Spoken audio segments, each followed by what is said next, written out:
I know you're supposed to do it for 5 years. I had some money that I wanted to use to pay off my mortgage. So can you do me an investment where I might be able to get a return in a couple of years? Yeah. And that's where they came up with that car. So you bought a Brookladdy 2003. I won't say what you paid for it, but you had it for 20 months and you made 26.8%. Yeah. Tax-free. And the money was in the bank in 5 minutes.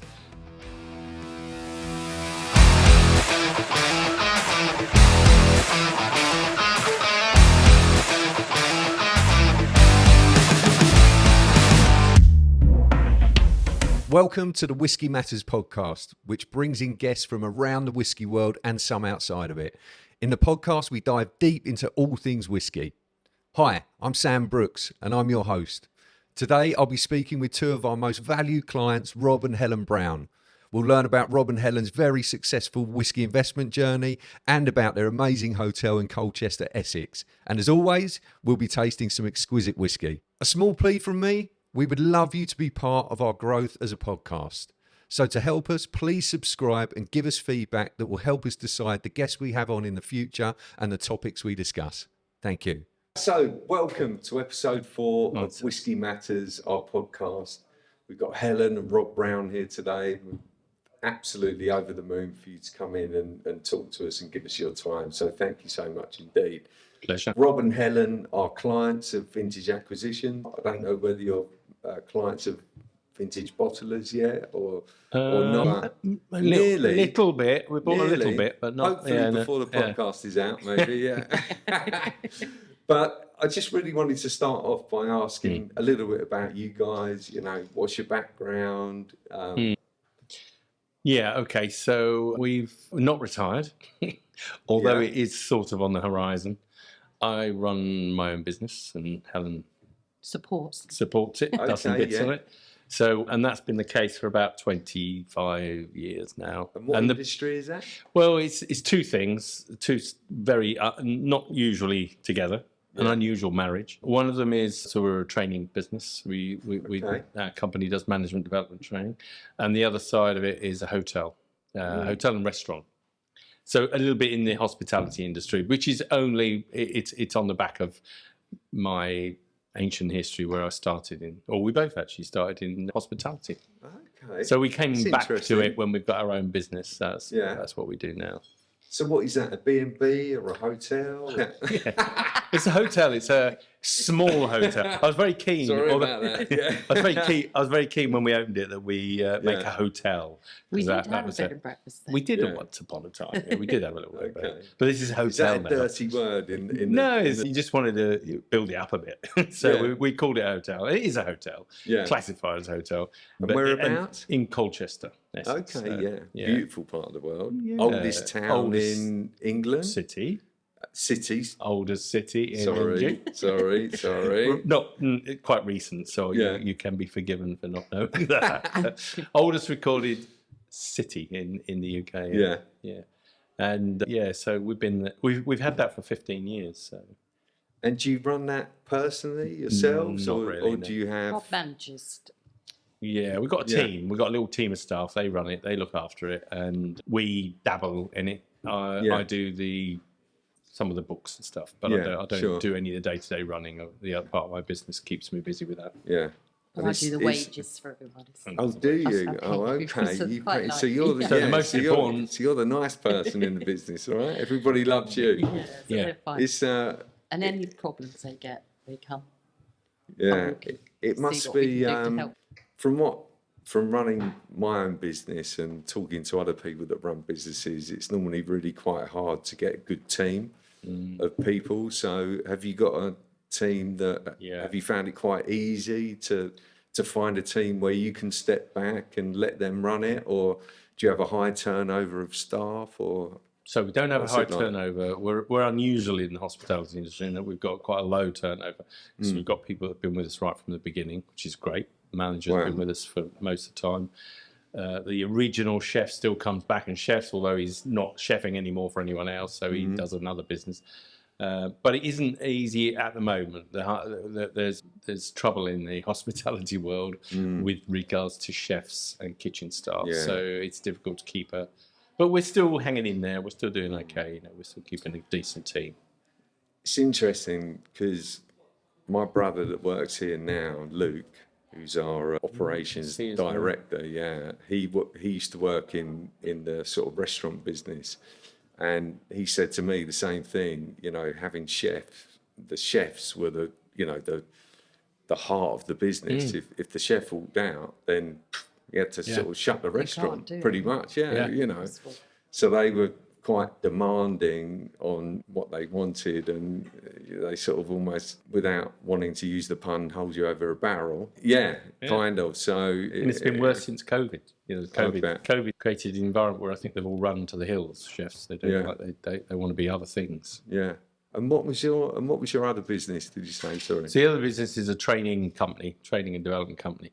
I used to be head of training for Iceland. Company, yeah. And I moved out of that to run me and two friends that were all working there. We set up a training company of our own. Fantastic. Still runs training managers? Yeah, or mostly managers. Yeah. And, in leadership management. So interesting. That's really very different businesses, but love a contrast. So what made you sort of jump into the hospitality hotelier business? What was it?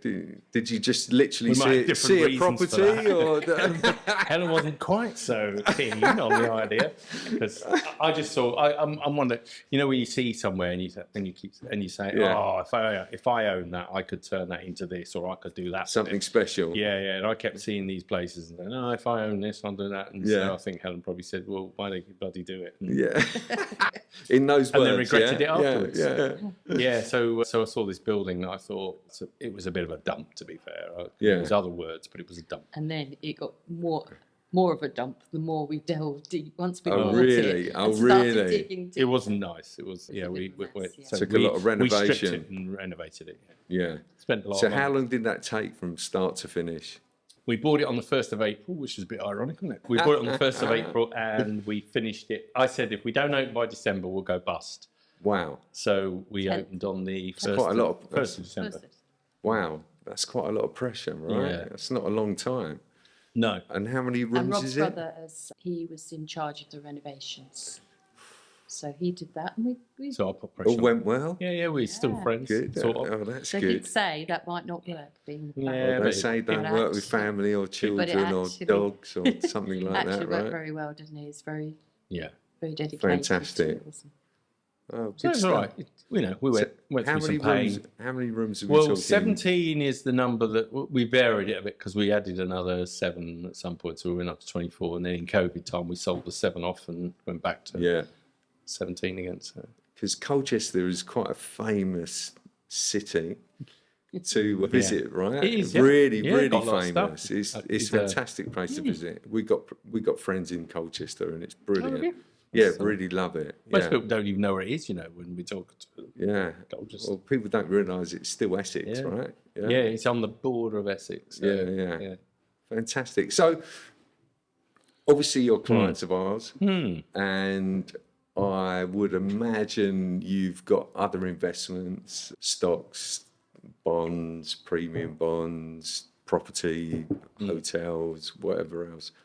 What was it that made you look into alternative assets as an investment? If I'm honest, I wasn't specifically looking for another avenue, but we went to Ben Nevis Brewery about 7 or 8 years ago, just because we were in Scotland, and we just had a little tour of it. And when we finished the tour, the chap that showed us around suckered us into buying a couple of bottles of. And I've never bought whiskey other than an ordinary bottle of whatever, Glenlivet. Suckered us into buying this bottle, saying, these are collectible because it's single malt. I didn't know anything about it. Didn't know anything about whiskey. And he told us single malt, single cask. It's got signature of the chap runs the distillery in squid ink written on it. And, so he gave us all this spiel, and it wasn't hugely expensive. It was £100 or so. But anyway, and it was all in a nice box. So I thought, that's quite nice. I bought one, my brother bought one. And it was because I bought that, and then about 3 or 4 years later, I just, out of it, I didn't drink any of it. I just kept it in the cupboard. And I looked it up, and I thought, oh, that's gone up a lot. So it was £100 when we bought it. It's gone up quite a lot of money in that short. And I thought, this is an interesting proposition that I never thought of. Yeah. And then I started looking, seeing all, and it's like that thing, I can't remember what you call it now, but it's that thing that once you start thinking about something, suddenly you see it everywhere. See it everywhere. So I started getting emails and little things about whiskey investment, and I started seeing ones about cask, and thought, well, that's even better because you don't pay tax on the profit. Capital gains. Yeah, absolutely. So I started looking at that and thinking, well, why don't we do a little bit of that? That's what we started thinking. And I went down, but I tell you what, I was super anxious about it. I was thinking, of course, this got to be dodgy. Everybody around me was saying it's dodgy. Yeah. Whiskey investment, Unregulated. It's a bit dodgy. You don't know what you bought. They were telling me stories of people that had bought stuff and then it didn't exist. Yeah. But I did pursue, and I didn't immediately find yourselves, but I found an Irish company that were doing something similar, and I started looking down that route, but there's some things about it that weren't making me happy. And Helen kept saying, really? So she put me off a lot. But I think the thing that I was quite interested in is not new. A lot of people were buying new stuff, like new make spirit. Yeah. And whilst that seemed a logical route, I was a little bit more. I'm of an age, it's long term, and I'm thinking, don't necessarily want to wait 20 years to draw it out, and I'm not interested in just 0 to 3 and then sell it because that's not that interesting. Yeah. So I started looking at older stuff, and that's where I stumbled on your. And I did everything in fact I found one of the distilleries that you were selling a cask, and I checked that distillery out, and I phoned them and I asked them if they've ever heard of you, and they said they're, and they said we're not allowed to endorse anyone. I said, I don't want you to endorse anyone. I just want you to tell me, are they real? They buy casks? Are they real? Yeah. Are they? Do they exist? So it was a little bit of a suspicious behaviour that I had at that time. But then I phoned up, and the chap I spoke to was just great.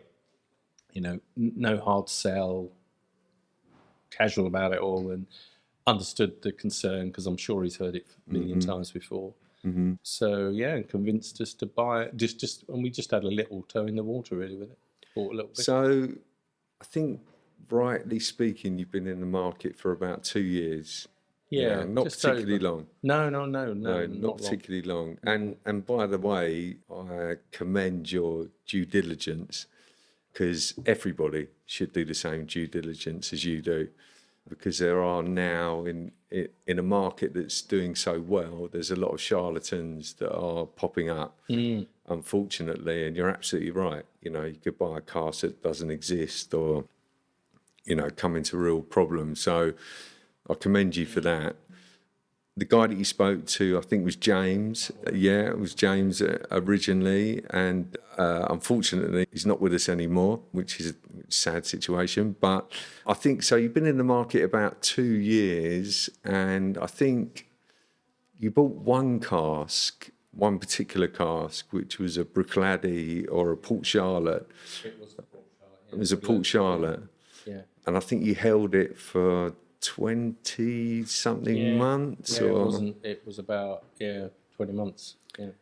Well, I bought that because I said to James at the time, and then Adam took over for me on it. I said, look, I know you're supposed to do it for 5 years. It's a sort of a nice sum, and some of our casks are totally into that arena. That period. But I had some money that I wanted to use to pay off my mortgage. Right. Yeah. But I couldn't, because if I paid it off, I'd get all sorts of punishment for paying it off too soon. Yeah, early redemption. Yeah. So I thought, they're good at that. Why can't I use that to buy a cask? Yeah. Which actually, when I say I dabbled in it a little bit, was probably for an average person, that's probably a bit stupid. they probably would say that. So I chucked that money into that, or some of that money anyway, into that cask. In fact, I bought another one as well at the same time, saying, can you do me an investment where I might be able to get a return in a couple of years? Yeah. And that's where they came up with that cask. Andy, would you mind just passing me that bit of paper? Because I think I've got some data on there for the listeners. Andy has just passed me a piece of paper. So, yeah, you bought a Bruichladdich 2003. I won't say what you paid for it, but you had it for 20 months and you made 26.8%. Yeah. Tax-free, which, you know, and I didn't need, the money that was for was already the right to pay the mortgage. So it was actually like a bonus, a real nice bonus. And you took that money out as a bank transfer. It wasn't, we didn't get you to reinvest into other casks. You took it all as a bank transfer, yeah? Yeah. And it was quite a seamless sort of transfer. We paid our mortgage. Oh, congratulations! Did you? Oh, yeah, because you said all the other investments. Because I spoke to Adam. I spoke to Adam and I said, "Is it okay? Is it right now, or should we wait a few more months because we didn't need it straight away? In fact, we had another 6 months to go." And he said, "Well, it's in a good place, so if you want to sell it." So we did, and got the cash, and the money was in the bank it seemed in 5 minutes. And because I then had about 6 months still before I could still pay the mortgage, I'll never buy a premium bond, so I just stuck it in premium bonds because it's only got to sit there now, and I don't know what to do with it otherwise. Yeah. And they're rubbish. Well, I mean, look, we're seeing a huge exodus out of premium bonds at the moment, and look, I've got nothing negative to say about premium bonds because they're fantastic. It's never going to go down. But the thing is, in times of uncertainty, everybody puts their money into premium bonds, and then the reward prizes are obviously a lot less than they used to be. But it is safe. So I think, exactly. It's safe, but and which is why we did that then, because then we didn't want to try and find something else to do for 6 months, and that's the same. Yeah, exactly. But if you look at the difference, 18 months ish. Yeah. And the money made about 12 grand. And then in premium bonds, it made about 400. Yeah. So, well, in the 6 months of premium bonds. So, Yeah. Worse was the ISIS. Oh, right. Okay. What stock-related ISIS? Stock-related ISIS, they were very... Lost money on that. Yeah. So actually it's real nice to have a win on. I mean, it's difficult. We're in a market that's unregulated, so we always advise our clients, and we've even got a YouTube channel now under the Vintage Group where we try and educate people on, the pitfalls of investing into cask whiskey and what you should look out for. And because, like I said before, in any market that does well, there's people that spring up that try and take advantage. So you have to be really, really careful, which you guys were, and you've absolutely benefited from it. So, and that's the thing. Sometimes you have to take a risk, with art, gold, antiques, watches, all of these things that are unregulated. Sometimes you have to take a bit of a risk and see what will happen. But if you're putting your money with a company that's been running for a long time, we're in our 13th year of trading, then that gives you some sort of reassurance, and you can look at the accounts and, what we've done over the last 13 years, and they've all been filed on time and all that kind of stuff. Hopefully that should give you some reassurance. But anyway, this isn't a sales pitch to the listeners. We've enjoyed the journey as well, because we've been up to Scotland and we visited distilleries, and this is it. Just something extra, really. Apart from investment, we've enjoyed going the experience. And visiting, and this is it. I've know nothing about whiskey, but it was so interesting, and we enjoyed it, and we enjoyed everything about being there on the islands. This is it. Where did you go? You went to Islay? Islay, yeah. It was amazing. I mean, Scotland is the mecca of whiskey production, but Islay is like, that's even like... And we bought some from there, hadn't we? So it was nice to visit the place. We couldn't visit the actual cask, but we knew where rough it was. And soon you will be able to. Produced it was really interesting, wasn't Yeah. Well, this is it. The whole production process, everything's really interesting. And soon you'll be able to come and visit your cask down at Campbelltown Bond. Yeah, I heard. And we look forward to welcoming you there. But I think the first time we met, you came on one of our rugby days. yeah. Who's that against? It was an international. England and South Africa. Was it? Yeah. And we had a good that was day nice. and tried a few whiskies, Tried some and it was all good fun. Now, Helen, you're not a mad whiskey fan, are you? I'm not. No. I've never been to rugby either, so that was like two things in one day. But I loved it. I came home, thought it was such a lovely day out, and to learn all about how rugby works. And Yeah. to enjoy, meeting all the people from your company and It was good fun, wasn't it? It was fun. Yeah. This is the thing. This is what we want to do. We want to make it more of an experience. So, you know, we get like-minded people like you guys that are either whiskey investors or whiskey enthusiasts that want to get together, do something, whether it's golf, rugby, distillery tours, whatever it might be, and just have a good time. Financial Times, that was sweet. We Oh, did you? Oh, of course, to you that, came to the yeah, Financial that was good, Times. Yeah, Yeah, we're nice. the official partner there. Never Yeah, heard of that. It was great fun, wasn't it? We enjoyed Yeah, the day. never heard of that before, but actually.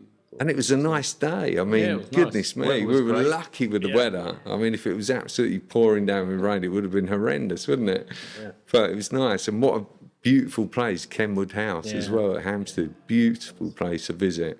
So anyway, Rob, you like your whiskey, don't you? I never used to be fair, because my dad Right, cut. Can we edit this? used to drink probably, if anything, too much whiskey. But he used to drink pretty basic stuff. And I Okay. don't think I ever liked it. What, like bells, Yeah, teachers, bells and teachers famous and- grouse? Yeah, that's it. Yeah, it was all Yeah. that shelf, you know. Yeah. And I used to actually dislike even the smell of it. Yeah. So, but I like brandy. Ah, So, what, cognac yeah, or yeah, all different cognac types of and brandy? Armagnac, Spanish yeah, brandy, yeah, just nice quality brandy. yeah, And, Metaxa, yeah. you like that, the Greek stuff, Yeah. yeah, it's really good. I'd go anything with brandy. So actually, when I started having single malts, Yeah. which in the hospitality industry that I worked in back in the day, you could try a little bit here and there off the shelves, and that was different. So then I started liking it. Well, there's a great, if I can recommend a fantastic, I shouldn't be doing this really because we're in whiskey, but there's a fantastic Spanish brandy called Carlos Imperial, and it's been aged 15 years in sherry casks. It's not very expensive. And if you're listening, Carlos Imperial, I'd like a free case to 38 Cockthorne Avenue, Bromley. Thank you. It's fantastic whiskey. Brandy. It's absolutely fantastic. Because cognac's great, but you're paying for the name at the same time, I think. And there's so many other good brandies out there. And also Metaxa, the Greek brandy, but it's made with muscat grapes as well. It's fantastic. Anyway. So I have got into whiskey much more now, and especially because a lot of my friends since I've started investing have also joined in. Because, and I think this is kind of like a bit of a bandwagon thing in that because they know I wouldn't buy from a dodgy business. Or anything, They trust your judgment. Trust yeah. And so several of them have got involved, and that's meant I've been able to nab a few bottles off you. Definitely, yeah. And, so I've tried a few more than. Over the last 2 years, I've probably tried more different whiskies than. And what is your sort of particular style, or what do you like? What has become my favourite is Bunnahabhain. You get a decent. I think the one you sent me was 18-year-old. Yeah, 18. it's my favourite distillery. Lovely. Yeah, absolutely love it. It's the only one on Islay that specialises in unpeated whiskey. Correct, yeah. So, and if you get a chance to go there, it's absolutely. did. Oh, you went there? We did that as Yeah. part of the because we went to where did we go? We went to Bunnahabhain and went to Lagavulin. Lagavulin, yeah. So up until I think it was 1962, there wasn't even a road to Bunnahabhain. It was just by the jetty, That's right, just by boat, and that's why if you look at the Bottom at the top. it's got a guy with a, right at the helm of the ship, yeah. So it all came in and out by ship, and yeah, I think it's fantastic stuff and really good value for money. So I've gone from not really drinking much in the way, but the Bunnahabhain goes quite quickly when I've got that in there. I bet. Me too. And my boys come home and they all... Yeah. Oh, let's have a day. How many sons have you got? 3. 3. Yeah. Any daughters? No. Okay. And how old are they? You better do that. 34? 32? 32 and Put you on the spot 29. there, didn't I? 29, Yeah. Yeah. Yeah. But Bless you. yeah, so they all like... Yeah, they like a dram as well, yeah? Fantastic. Okay, so obviously you invested in a number of casks of whiskey and we've got you out of one and you've made fantastic profit, in a number of months, short period of time. Has this been your best investment or not particularly? And what does this really mean for you? Does this cement in your mind that this is something that you want to carry on doing in the future or not? Yeah, so look, it's not... I mean, whether it's been the best...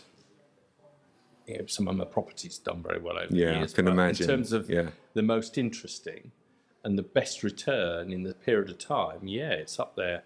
And what I think what it's done is it's given me confidence in it. So now I'm confident in it. I bought more since, or we bought, and actually, Helen, who would have normally said no, don't, is quite encouraging. So just, remarkable. Well, that's a seal of approval, right? Yeah. Definitely. So it means that it's something I keep doing now. Yeah.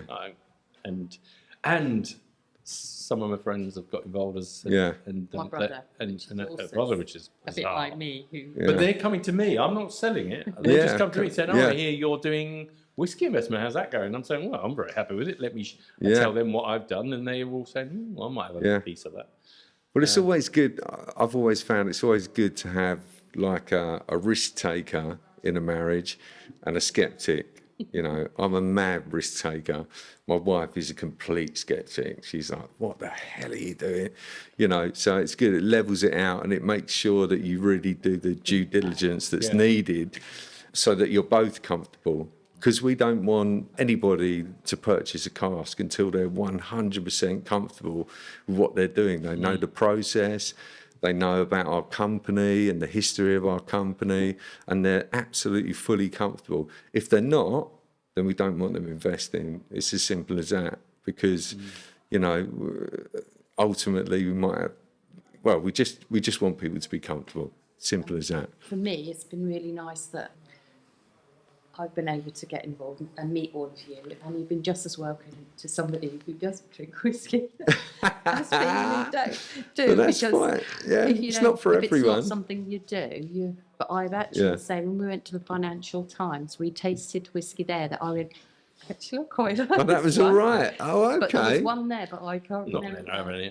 Well, we don't want to go down probably that road. the most expensive one, was it? Yeah, it's a dangerous road. Don't go down. We tasted there, and I thought, actually, this is really tasty. Well, we've converted quite a lot of non-believers, especially with this one. So I think, without further ado, we should have a dram and see what you think.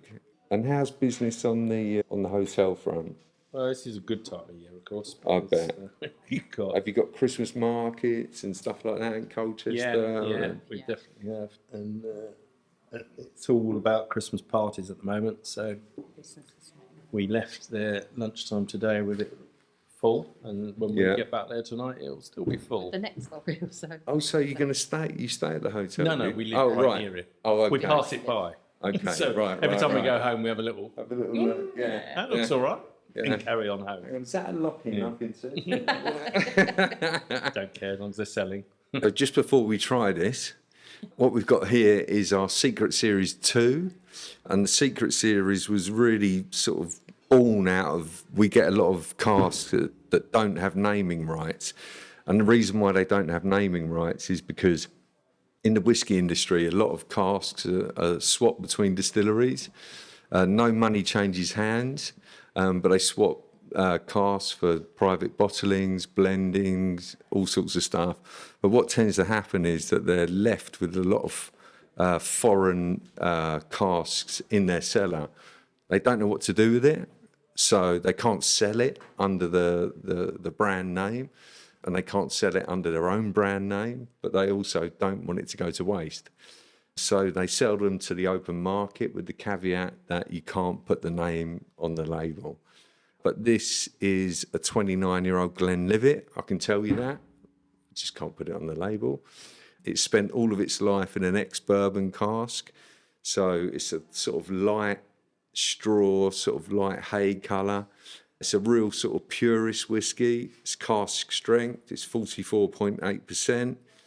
There were 266 bottles yielded from this, and it was distilled in 1992. So what I like to do, and I've done this on all the podcasts, is sort of go back and ask people what were they doing in 1992 to get the real gravitas of how long that's been in the barrel. So 1992. That's a bit weird because I think earlier today we were just, for whatever reason, looking back on some pictures of our kids when they were young. Yeah. And in 1992, they were young.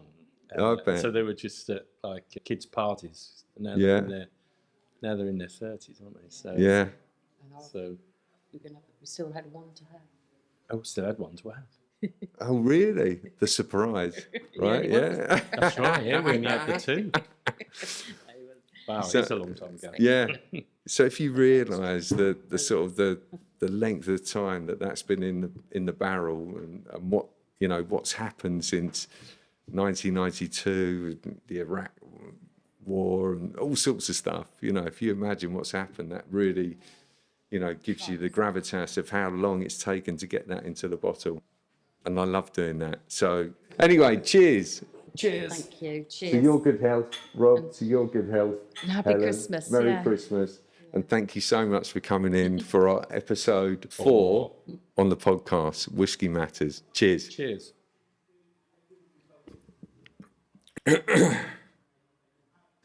It's a fantastic dram. I love it. Somebody told me it smells of melons, and now every time I smell it, that's all I can get. Melon, I don't know why, and vanilla. It's a real crowd pleaser, and they got a silver medal at the World Whisky Awards 2023. Great, isn't Good, it? isn't No, Yeah. was that your first time you put something in?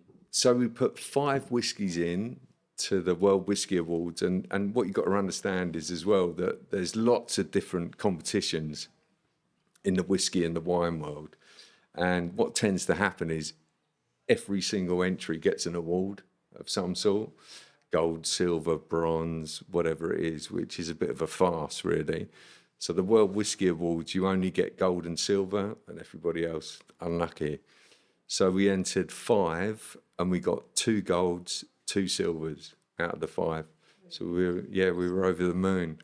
And this year we entered. I was up at the World Whisky Awards in Edinburgh last Thursday, and we entered 2 whiskies, and we got 2 silver medals. So yeah, we're absolutely over the moon. Yeah. Anyway, I'll stop blowing my own trumpet now. And anyway, so what's the name of your hotel? And let's give it a plug. It's the North Hill Hotel, and the green room is the restaurant that we Okay. have. So it's, we deliberately named it a separate name for the restaurant because the restaurant's too big for just the hotel. So yeah. Brilliant. So if you're over to England, make your way to Colchester, Pop the over. Green Room restaurant. Good whiskey selection. Well, hopefully better by tomorrow with a bit of luck. Oh, Anyway, thank you so much for Thanks, coming. Rob Brown, Thanks, Helen Brown, thank you so much. It's been an absolute pleasure, and I really appreciate your time to come here. Thank you for watching the podcast. If you've enjoyed diving into the world of whiskey with us and don't want to miss out on future episodes, hit that subscribe button. By subscribing, you will tell the algorithms you want to be the first to know when we upload new episodes packed full of industry insights, expert interviews, and interesting whiskey discussions. Plus, if you want to be part of the growth of our podcast and help influence which guests we have on, subscribing will help us understand what you want to see and hear. Also, why not join our email list to receive exclusive content, behind-the-scenes sneak peeks, and current bottle and investment opportunities all straight to your inbox. Just head over to our website or check below for the link to sign up. Trust me, you won't want to miss out on what's coming up.